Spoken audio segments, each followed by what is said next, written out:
So what I want to talk about today is a few things that are different in 2023 and try to give you as many tips as I can in how to get your projects from where you are now all the way into being startup ready. And what's extremely useful, or what a lot of people end up asking me a lot about, is how to go from early ideas and early product development all the way into something that is worthy of being able to be a startup. There's a lot of stuff in there, and that's what I want to focus on today. I want to break that entire kind of set of problems down for you and go talking through stage by stage what you should be doing and thinking about in each one of those stages. Let me know if you can hear me well or I'm speaking too fast. Raise your hand if you can hear fine. Cool, great. So first and foremost, it's worth acknowledging that in 2023, things are way different than they were in 2021 and 2020. Macro and crypto winter have hit pretty hard. It's going to be way harder to raise funding, and it's going to be way harder to earn revenue.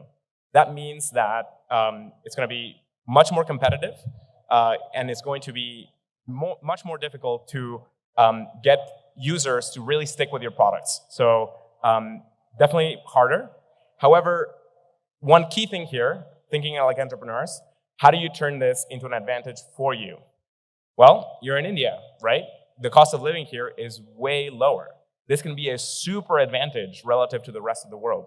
So this might be an amazing time for Indian startups where you can take the same amount of money and make it go way further than many other companies. So this could be an extremely useful thing for you if you know how to play your cards right. Now, what else is different? There's a bunch of different parts in the Web3 space that are crowded or not crowded. When you think about the entirety of the space and think of all the different applications and networks and so on that have been built, certainly making new L1s, that's a super crowded space. That's not to say you shouldn't make a new L1, but there has to be a very compelling reason for why your network should be an L1. The space of scalability L2s, which was very new 2-3 years ago, is now also quite crowded.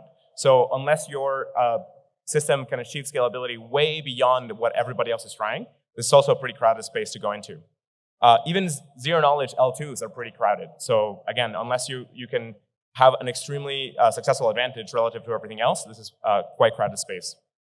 Developer tools are also a quite crowded space. I see a lot of people building different kinds of developer tools, and that could be really useful. However, just know that many other people are also trying to build developer tools.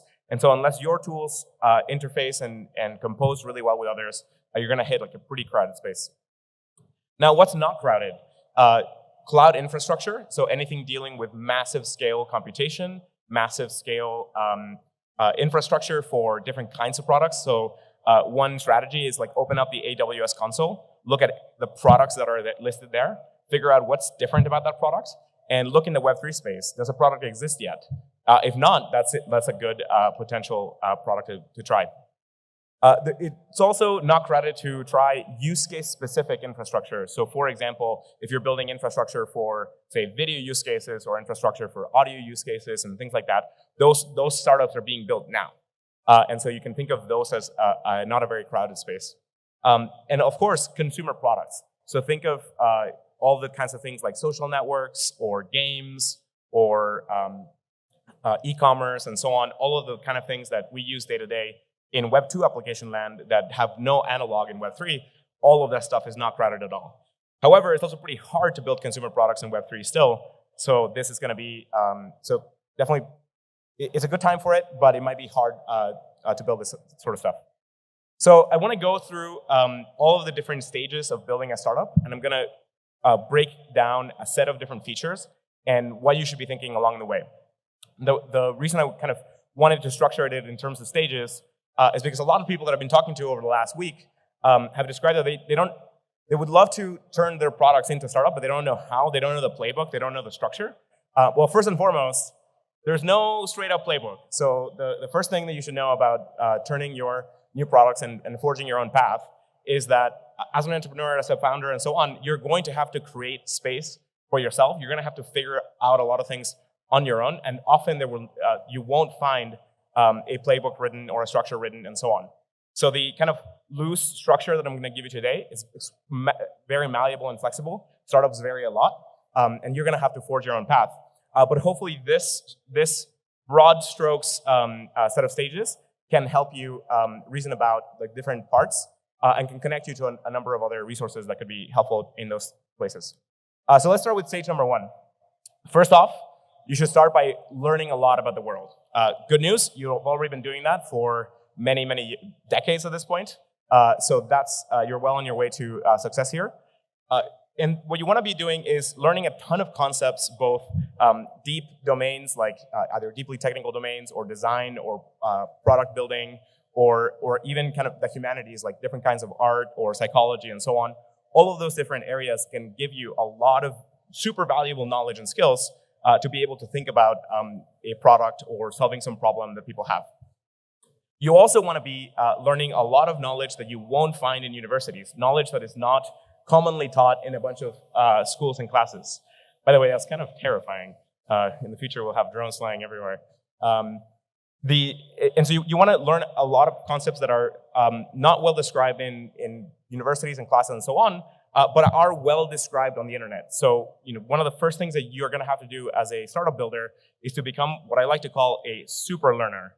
Not only are you a learner, but you have to get really fast at learning, and you have to get really good at finding how to learn something. So if you want to learn how to do product development, you need to be able to kind of explore the internet, find what resources are out there, find good explanations, learn from that, try to structure your own learning, and so on. Becoming a super learner is like this amazing kind of like super advantage in the world. If you can kind of if you're not kind of held back from learning any random field, you can dive into all kinds of domains very quickly, figure out what's going on, how to use them, and so on, and you'll be in a pretty good spot.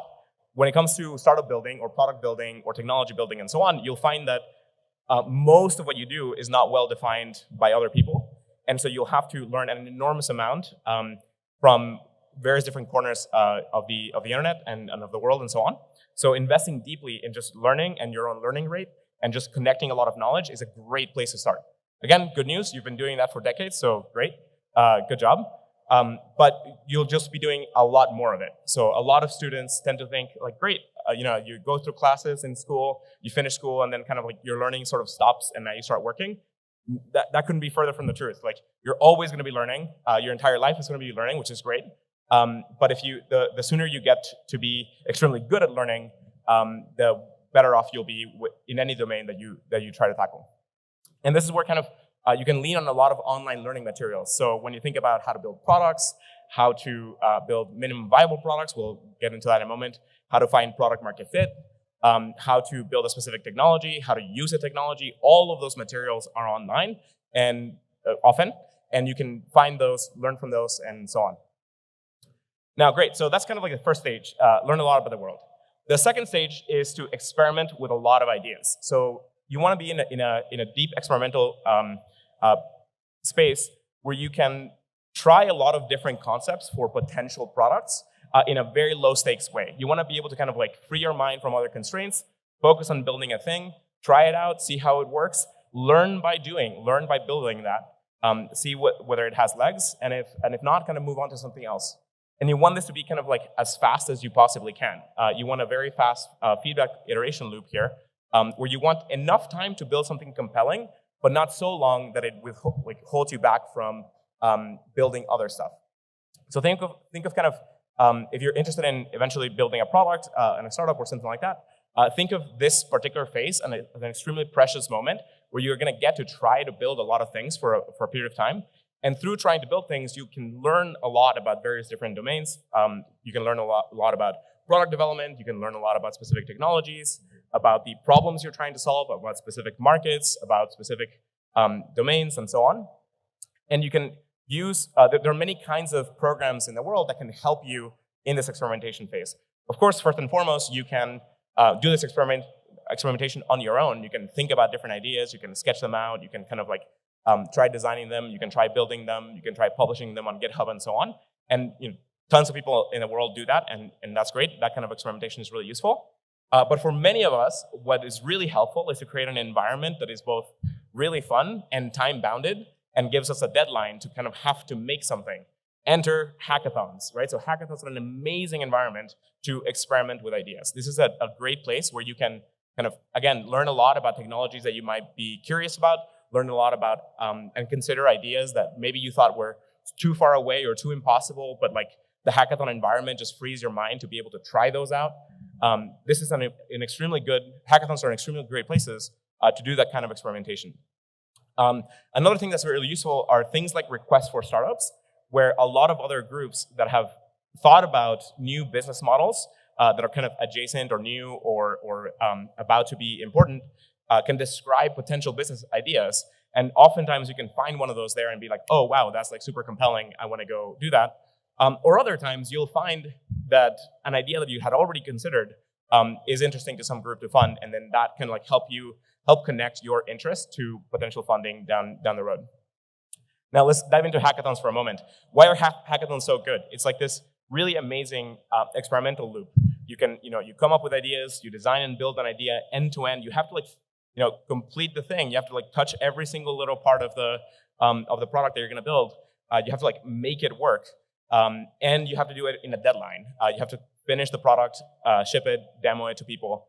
And that demo, that presentation, is also extremely good to help teach you about how to build products and how to build tools for the world, because you have to convey the thing that you built, not in terms of what's cool to you and so on, but how might other people think about using this, why it solves a problem for people, why it's interesting, why it's technically interesting, or why it's a good product, and so on. So those demos and presentations are a huge part of the value of hackathons, like actually boiling down your piece of technology into a coherent presentation on a good way of like describing the thing is a super useful way to kind of give you kind of like the testing ground of what the real world's going to be.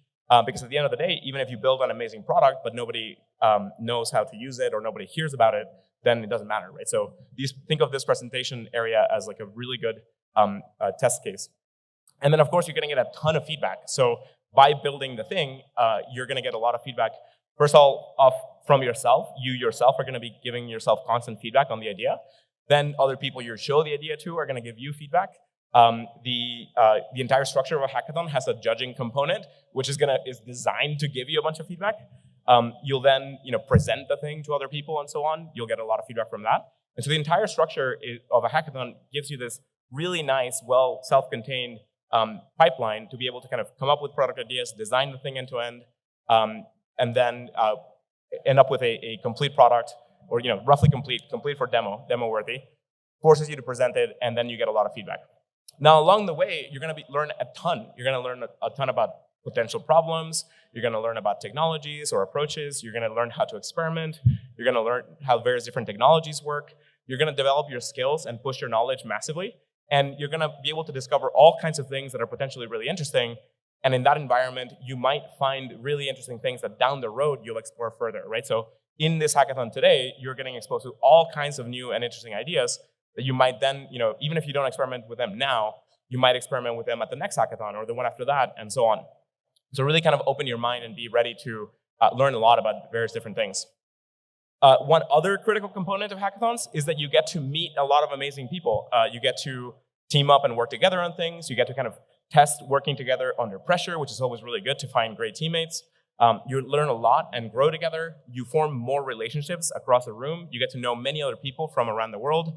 And then you get to grow your network that way. So again, hackathons just in the connectivity of people alone is a super valuable thing, which is kind of why I always think like hackathons are the best kind of like test lab for doing kind of technology building and product development and really learning and growing as a person.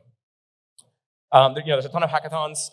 There's a ton from, of course, ETH Global has built an enormous amount of hackathons. There's a set of hackathons in the Filecoin community you can find. And then in terms of requests for startups, this is where I think this is less common in the Web3 world, but we're trying to kind of push this to help support the ecosystem and help support our ecosystems. Writing out very concrete descriptions of potential things to start or the different kinds of startups can be a really useful way of conveying potential business models out there. So At some point, as you go along and you're looking for ideas to experiment with, go read these kind of requests for startups, or go read we have generated over the years with ETH Global, we've generated lists upon lists upon lists of lots of really cool hack ideas. So just go explore those. Read those, well ahead of the next hackathon, and you might find like super interesting and cool ideas lurking in there that you might want to build. Great. So, after you experiment with a lot of ideas, eventually through a hackathon, you might find one idea that you get super excited about, and you might want to follow or pursue in some way.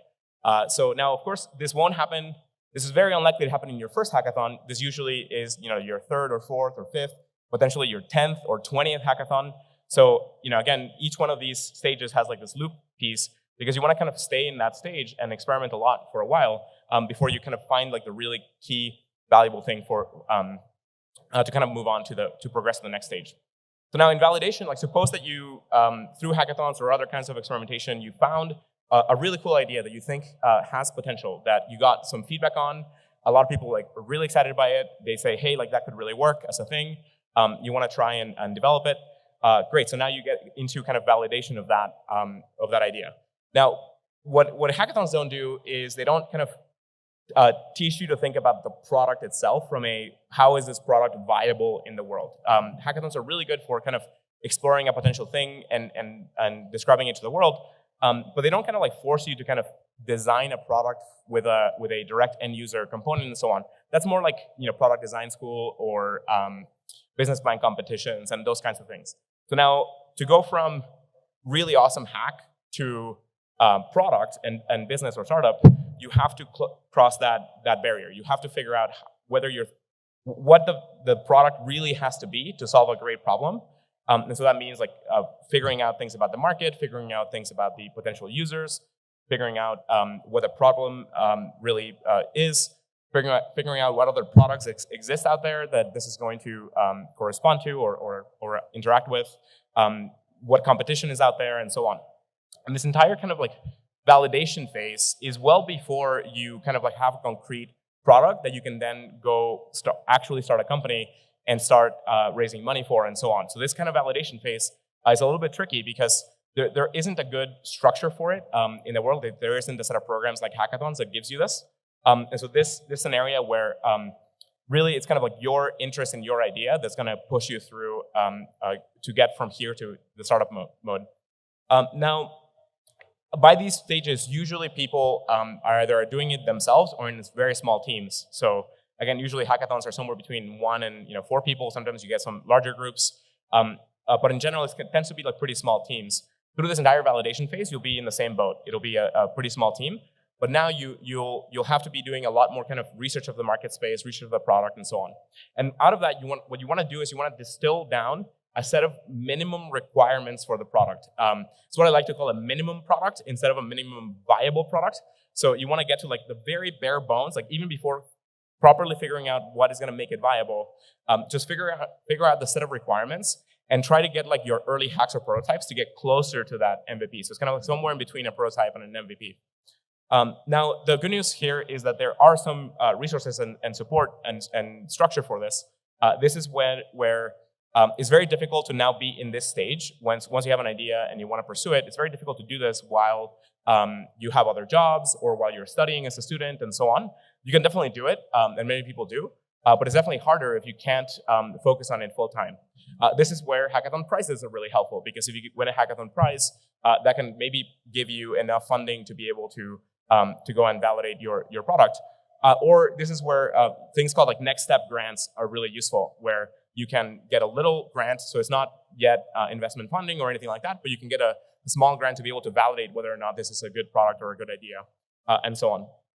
And so think of the scale of funding being kind of on the order of like, in like one to $10,000 or something like that, $1,000 to $20,000. So assuming that you kind of like have found something that you want to validate, that you've validated, and you can get closer to a product, you can then jump into the next stage. Actually, before that, I'm going to show some examples. So in this validation phase, it's extremely useful to get product feedback. So think of using your prototypes and your hacks and so on, and showing them to a lot of people, especially the target users that you're going for, and gather a lot of feedback. analyze that feedback, get a sense of, do kind of like potential customer interviews, get the insights of whether or not this is going to be a useful thing for them. And when I describe product feedback and customer feedback and so on, it sounds like very corporate speak, but this really just means in some cases like look at your thing, take your hack, post it on Twitter, and ask people what they think, or reach out to specific people who you think may have really good feedback for this. So whatever it may be in your market, in your community, and whoever you're going to be whoever you're going to make this product for, get in touch with those folks and gather feedback from them to figure out whether or not the product is going to work, and crucially, whether or not it's like what direction they would say, what kind of features they would want, what kind of price points they might care about, what potential business models make sense. So this is where crypto gives us an amazing set of tools and structures to create new business models. This is where you want to be able to kind of validate those things. Like, be like, is this good enough to be like a protocol structure with protocol token, or is this could this be like a smart contract with some kind of revenue flows in there, or is this a traditional product where you actually have a standard piece of software that either it's a SaaS thing or some other kind of structure where you sell the software. And so during this whole validation phase, you can kind of figure out like the corners and the constraints for what your product kind of has to evolve into.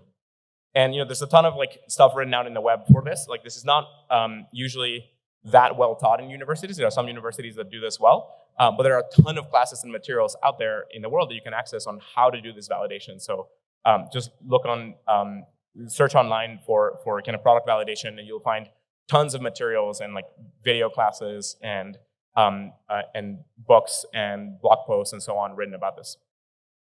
And then in terms of microgrants, there's a lot of groups that are doing these kinds of things, but you can think about like these next step microgrants as a really useful tool to then go from like your hackathon project into testing whether or not this is going to be a viable startup. Great. So supposing that you've validated a thing, now you're okay. Great. Like you know that you have a product in your hands. You think it's going to be an interesting idea. You think it's going to be compelling. Now you want to go and like fully build it and launch it to the world as a product. And you want to kind of like start the startup, whatever that may be, whether that's a company or a crypto network or a DAO or a nonprofit or whatever it is that whatever your startup is going to be. You want to kind of like create some structure around the project to be able to start reasoning about, raising funding, paying contributors, signing contracts, and so on. So this is kind of like usually a pretty difficult leap that people have to make of going from, great, I have a project, I have a great idea. Now, how do I go from that great idea to like an actual company? And usually this is it used to be really like mystified. And thankfully over the last 10, 15 years, it's gotten a lot demystified. There's a lot of good guys and good products out there. So things like Stripe Atlas and so on make this easier. But this is also where accelerators fit in and become extremely useful. They can sort of teach you and handhold you through a lot of those processes. And they can be extremely useful sounding boards and connect you to a lot of mentors in various communities that have precisely like the right skill sets and knowledge, or know the market that you're going into. And so this is the right stage of like, great, so you had a product idea, now you're turning it into a business of some sort, and here business doesn't have to mean, again, a corporation or a traditional business. You can think of a protocol like Ethereum or Filecoin and so on as a business too, in a sense. In that it is a service that is providing some economic value to the world, and it has some cash flow going through it. And so that, in a sense, is a business. You can think of it that way as well. So now, at that point, accelerator programs are precisely like what you want to lean into. It's one of the better structured areas. So before, a lot of these other areas may or may not have programs. Here, accelerators where you have a pretty well-structured thing. And it's the last really well-structured thing. After that, it's kind of investment from investors or other kinds of funders, grant funders, and so on, and that doesn't have very good structures. So again, like this is kind of it's a ton of like, this usually is like the leap from nice, interesting ideas and product development into piles of paperwork, having to set up bank accounts, having to set up accounting, getting to know how to work with lawyers, and usually this is kind of like a big leap where a lot of like would-be founders have to figure out how to do all of this stuff from scratch with like knowing nothing. This is again where being a super learner is really helpful, because a lot of this stuff is well described online. But this is where a lot of kind of teams end up hitting roadblocks here if they don't have a good structure for learning through this. And throughout this, so that's kind of like the kind of structure around the team, like the structure of the corporation or the crypto network or the DAO or whatever you're gonna do. Separate from that, in the product side, you want to advance your like minimum product into getting to building an MVP that you can launch. And launching it here usually, of course, means launching it out to the world to get a lot of feedback from your users. But in some cases, some startups are like doing all of this completely in stealth mode. So, famously, Apple kind of like didn't do a lot of like kind of direct launching doesn't do a lot of direct launching of MVPs. They kind of like deliver a finished product. Of course, they're a massive company, but startups like Figma also grew this way, where they were kind of developing fully in private, but their version of MVP was a product for themselves. So they were their own customers, and they worked with a few people to develop something like really good.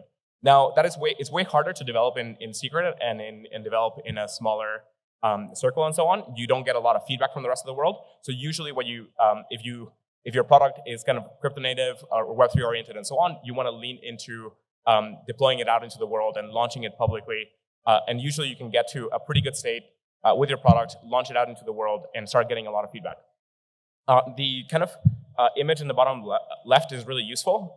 Usually, when teams start building a product, they kind of draw these like extremely detailed concepts and plans for what the whole thing is going to be, and they just sort of like start building, and they sign themselves up for years and years of building before the product is done. And that's totally the wrong way to do it.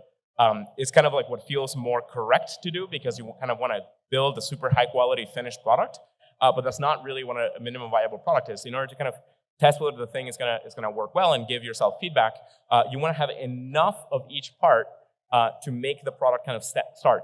So think of kind of having enough functionality, enough reliability, enough user experience components, enough good design, just to get the bare thing working. And so this kind of, I sometimes think of it kind of like a spiral as well. You kind of like go in every direction just a little bit, just to get to sort of to the next stage, and then you can go deeper into each one of these areas. And this, once you have a product, you can launch it out into the world, and that's when you can kind of start marketing it out there, start trying to get adoption, reach out to various users, and kind of get people trying it out and using it, and so on. Going back to accelerators, huge plug here for Tachyon and Longhash. Gabriel from Tachyon is here. You should talk to him about the program and so on, and kind of how it works. I don't know if folks from Longhash are here. Maybe yes, maybe not. And there's a lot of other accelerators in the Web3 space as well, and in the broader world. These are extremely useful programs that really make it dramatically easier for people to start companies. Great. So suppose that you kind of go through an accelerator program, you kind of build the structure of the startup, you start hiring people, you start being able to, you have a bank account or a wallet for your DAO, and you start getting adoption, and you kind of get the first legs of the product working, and you kind of have some early users and so on. Now, what you need to do next is get traction, like get your product to have very strong traction with your market of users. This is what is going to be kind of like the gauntlet before kind of getting to kind of growth and scalability, is to get enough of the product right that you can start getting some strong growth signal from your user base, where suddenly you solve enough of the product problems, and you solve enough of the key components that a set of users are starting to use it, and the product starts growing through either word of mouth or any marketing that you're doing and so on. But you're starting to retain users, meaning users want to use this thing and want to keep using it. They're not just kind of like checking it out and disappearing. So in this area, that's where like all of the product metrics like really, really matter. I didn't go into this earlier. You want to, even in the startup phase, that's when you want to do all the kinds of instrumentation in the product to start getting signals on how people are using it, what are the kinds of things they want to do with it, what things are working, what is your actual retention, and all of those signals. That's where you're going to use those metrics and qualitative feedback that you get from potential users or customers and so on to give you a set of directions of like what you need to do. So this is an area that is usually extremely difficult for lots of startups, and many startups die here because they might have had like an initial good idea. They might have been able to kind of raise a little bit of funding or get to an accelerator stage, but the product doesn't quite have market fit, and it can't quite get traction. And so this is where a super strong emphasis on metrics, like being really, really rigorous and careful about every single kind of interaction that users have with the product and what that's doing for the potential of the thing, what your actual retention is, and so on. Like you want to get those kind of small structures for the product working extremely well. You want to kind of increase retention as much as you can. You want to get find the right way to market the product, and so on.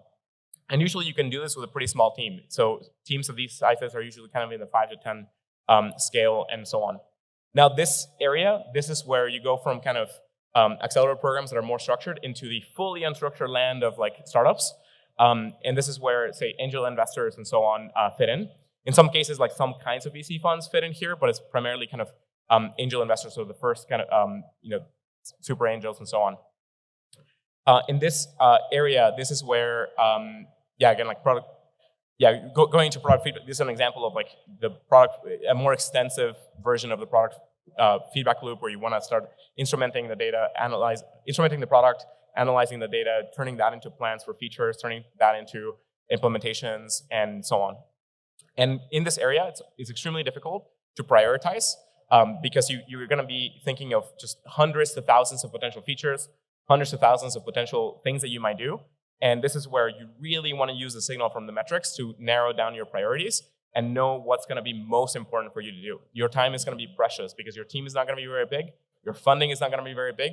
And so every day is going to count. So don't think of it as like, oh, great, we'll build this thing and maybe in a month we'll figure out what the market says. No. Like you want to get feedback right away. Ideally, like day over day or week over week. This is an area that is super critical for startups to be able to kind of get enough traction to kind of for the plane to lift off in a sense. There's famously this kind of like startup curve, which is, there's some amount of initial excitement when, especially through accelerators or launches and so on. And usually products launch, there's an initial kind of wave of attraction and so on. And then they kind of go into this trough of sorrow where the novelty has worn off and it's there, but like many people don't use it and so on. And you're still kind of chipping away and plugging away at the features, trying to figure out the structure of the product, trying to figure out how to shape it and so on. And then eventually you start getting some like signals from the market and from the users that it's kind of working. And all of your work starts adding up, like your dozens of features that you add, your dozens of like design hours and product iteration and so on starts paying off. And you start seeing the metrics do better and better and better. And the really amazing thing about kind of growth rates is that they compound really quickly. So once you have some structures working, they scale. Suddenly you can hit a scalability structure that can get your product into a great growth trajectory. And then from there, you can get to things like revenue growth for companies, or in certain developer tools or crypto protocols, there's kind of adoption and usage and so on. In terms of support, the kinds of things that you'll find here is like different kinds of VC funding and angel funding and so on. That's kind of for startup, for kind of for-profit startups, for companies and so on. Now, when you're building public goods, the equivalent structure here is to look for what we call like network capital or nonprofit capital, where impact capital and things like that, where there are groups that might want to fund your work anyway because it creates really valuable stuff for a community they care about. Now, network capital is much harder to work with because it's not very well structured yet, and it doesn't usually connect to a revenue pathway, which is why in the last 20 years we've seen like tremendous success with VC in developing software, and we haven't seen an equivalent success in the grant world. Now, it doesn't mean you can't lean into this. It can be very, very useful, but don't expect it to work at scale. Sort of expect it to work in smaller scales, in the kind of hundreds of thousands of dollars scale, maybe small millions of dollars, but it's very rare or difficult to develop a large-scale project and get to kind of like tens of millions of dollars of funding or something like that. And then in terms of support and helpful, like the PL network can sort of connect you to lots of investors and various groups. Lots of our communities and so on are super well connected to these groups. And this is where you'll have to start learning how to raise funding, how to work with investors and all that kind of stuff. And here, investors is not just kind of for-profit investors. You can apply the same kind of thinking to grant-making organizations. I'll plug here a system, a program that we're developing in the Falcon community called PhilVC, which is a demo day structure for the Falcon community that brings a ton of investors into a place. And we run a demo day with a whole set of startups in the PL network, and so on. Great. So now after you get traction, now you want to get into growing the business. So suppose that you have some you've reached a certain level of scale, you've gotten your product to have good product market fit, you have like strong signals of growth. This is where now everything just gets harder. It doesn't actually get easier, it gets harder. Maybe it gets easier from a perspective of like, you now know you have a direction of where to go, but now this is where things get way more difficult in terms of like, the stakes are way higher, you suddenly start getting thousands to tens of thousands to hundreds of thousands of users. Lots of people really care about your product. You're getting tons of feedback. You have to learn how to prioritize that feedback. This is where you start seeing kind of outages in your products, and that starts really mattering. So this kind of, and here that's where you really need to deeply invest in forming a really great larger team. Usually companies or startups grow from small 5 to 10 person teams to 10 to 30 people, and that becomes kind of like seed rounds and seed investments. And this is usually where VC comes in. So VC does not come in the earlier stages. This is finally where like traditional venture capitalists come in. And this is very surprising to a lot of people that are new to building startups. Usually you think of venture capital as kind of being involved very early in kind of like the idea stage. And sometimes that happens, but for the most part, that's not how it works. Usually VC gets involved once there's a very strong idea, very strong product market fit. There's a very good shape to the problem, and then you sort of get started. And this is where we've been building kind of like this broader investor network to help support a lot of the startups in the community. Now I want to talk about advantages for Indian startups. So in this crypto winter world, you have a way lower cost of living. So this is like a huge advantage. Lean into it. Like many of you might be tempted to like leave India and go to like more expensive places because you feel like there's a stronger network there. Don't do that. Like India has like an amazing good tech network and so on.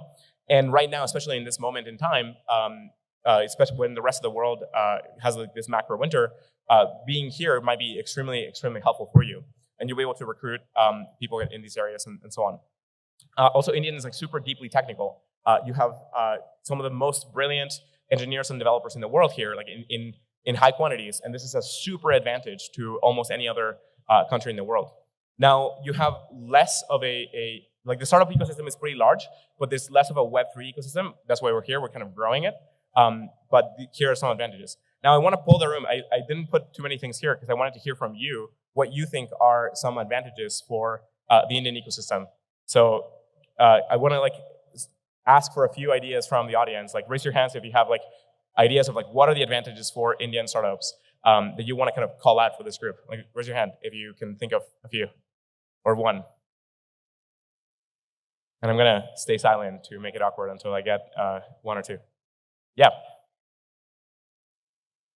Can you yell louder? Yeah, huge population. So India is very large. Which means that usually there's a lot of different kinds of problems that people might run into, and that means better and more interesting markets. And it also means that there are like niche markets that you might be able to serve really well that are tragically underserved in some way. What are their advantages? Yep.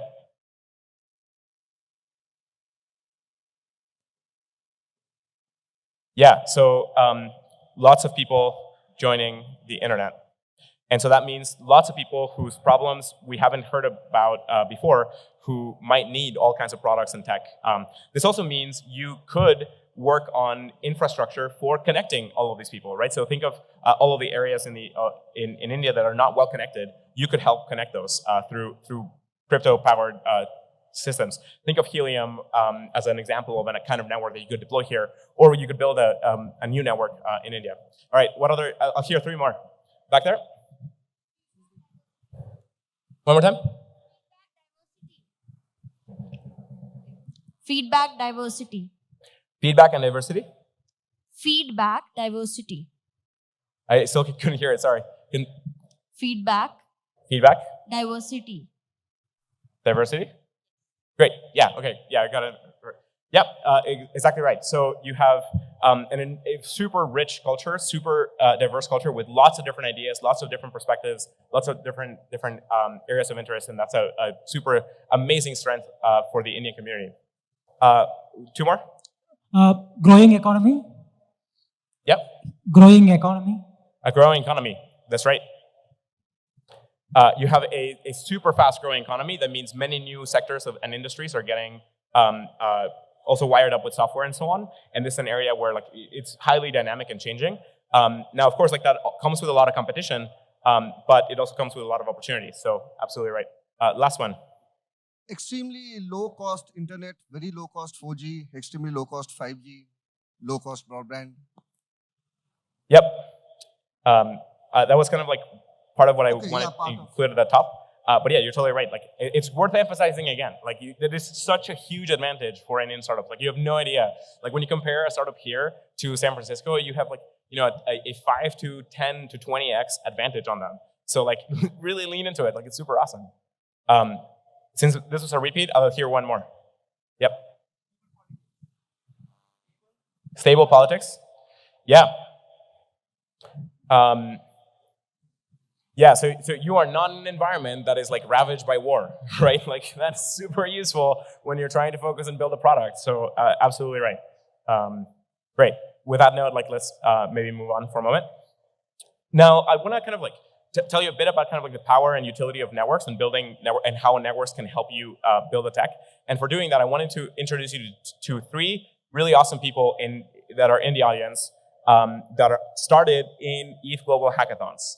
So I want to first start with Ayush and Sushmit, who from the Huddle team, who started in HackFS 2 years ago, and exactly where you are today, like just hacking away in your products, and then went on to kind of like build a super compelling product. They got early validation, they joined an accelerator, and then they went on to build a startup and build a team and build a product and so on. So can I get Ayush and Sushmit up here for like a couple of minutes to say hi?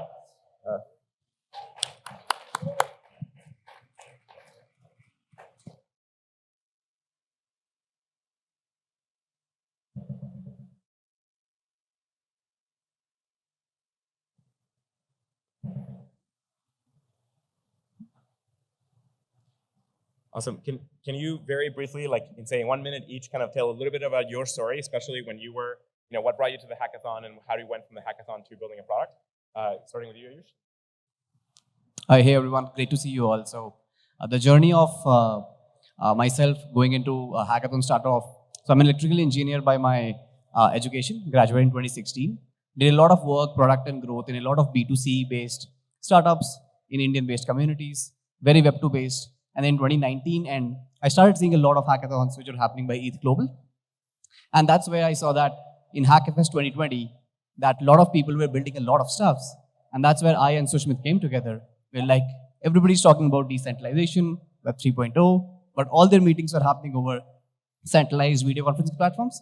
And that's where we came together and built Huddle 01 as the infrastructure. Yeah. Yep. So actually, what the Yuan was excited about, it was one of the ETH Global Hackathon that we actually came to life around. So it was on the 20th day that we got the idea, actually. And it was in the 10 days we did the hack out there. And the 20th day, it was like that we wanted to have this child imagination, right? Because if you have knowledge, then your idea gets biases. So what you need is that you need to solve ideas without knowledge biases. And that is something I think you can get a much better idea. So we got this, okay, it's in front of us. We can like make a much better version of Zoom out there, a decentralized version of Zoom. And when we started working on that, we realized there's much more better problem to solve, the RTC stack. Like that is something that actually missing out there and something that needs to be get built so that it enable larger stuff. So yeah, that's the journey.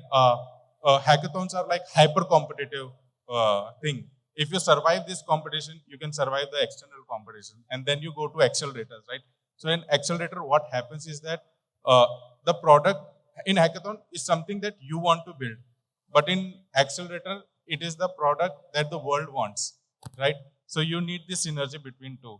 And yeah, and then it's like you go to outside world and get like the feedback loop and iteration that would always be there. That's like evergreen. And just if it's a 30-day hackathon, it really helps you because there are a lot of office hours happening. You get a lot of validation from the people who already built stuff earlier. So that's what happened. We started building. We started having a lot of even failures. We're like, hey, you can do this, you can do that, and that led to building stuffs, which led to a product which was matured enough to be used by people in the hackathon itself. So a 30-day hackathon generally helps in building something which is an MVP, which could be used by consumers, people, clients, etc. Yeah.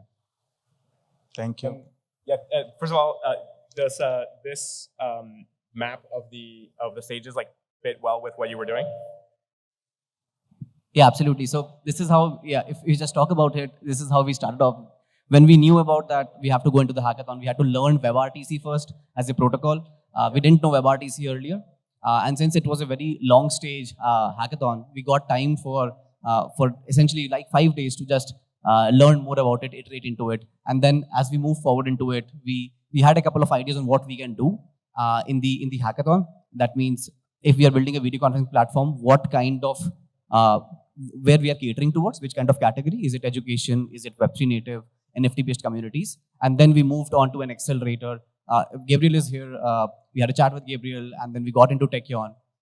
And from there, our mental models start getting built. Then we raised a pre-seed round, seed round, and now our Series A.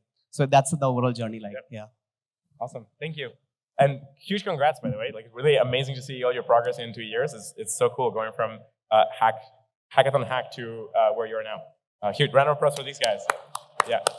And I wanted to bring up one more person, Harsh from Push Protocol. Are you here? Harsh? Yes? No? Maybe he's probably in the booth making sure that things are going well. So if you see Harsh somewhere around, you can get his story as well. He and his team started in Hack Money right before Ayush and Sushmit with Huddle, and had a very similar story. Built the product through a hackathon, tested out a lot of different pieces. Then the early product was pretty varied, had a lot of different possibilities. Then they kind of found one of those features, they narrowed down on that focus, and then they went on to joining an accelerator, and then from there raise funding and whatnot. So a very similar kind of trajectory here. So there's 2 success stories of many. If you look around the room, just tons of the groups that are now sponsoring and building and coming here to sponsor hackathons in ETH India, and many of the ETH Global hackathons got their own start in an ETH Global hackathon, which is so cool. Like, it's such an awesome testament to how kind of growth-oriented this whole community is. Cool. So I wanted to kind of finish with just a quick plug for our network and being able to kind of help and support you along this way. From kind of first of all, helping build a group of people that can help you kind of think about how to build these startups, helping you start them from the beginning, from the early stages of thinking about ideas, thinking about potential startups through a request for startups, getting involved in hackathons, getting involved with early stage grants and so on, to then helping connect you to lots of different sources of capital, whether that's funding from investors and investment capital, or funding from grant-making organizations for network capital, and then helping you connect to talent to be able to kind of hire and grow your team, then access a lot of knowledge in terms of being able to tap into lots of different super knowledgeable people with office hours. As the Huddle guys mentioned, office hours are an extremely useful way of kind of tapping into the knowledge of the network, and also connecting you to service providers that can help solve a lot of your problems for you. Just in terms of networks and so on, think of like being able to build a whole community of people and other organizations and so on, and being able to keep in touch over the internet. I think one of the things that is very important to remember is that the internet connects you to everybody else in the world, so they're really only kind of a few messages away. And so if you kind of can lean into the connectivity of networks, whether that's the ETH Global Discord or any other Telegram groups that you're part of, or any of these kinds of networks, kind of like you can lean into that. And lean into especially structures that can give you kind of office hours, or to have some structure to help like tap into the knowledge that people have. And yeah, some like other, PL can help you with talent, help you with like people processes, can help do coaching and advice, can help you with some of the tech and the service providers and so on. Great. So that's all I wanted to talk about. That's how to start a startup. Great to see everybody. Good luck with all of your hacks and all of your development. And remember, like that this is a super iterative process, and you're going to be in each one of these stages for quite a while. And I strongly recommend that you super enjoy the hackathon period and process, and do a ton of hackathons, learn a lot, get to know everybody, try out and grow your knowledge, and then from there get to building a startup. Thank you very much.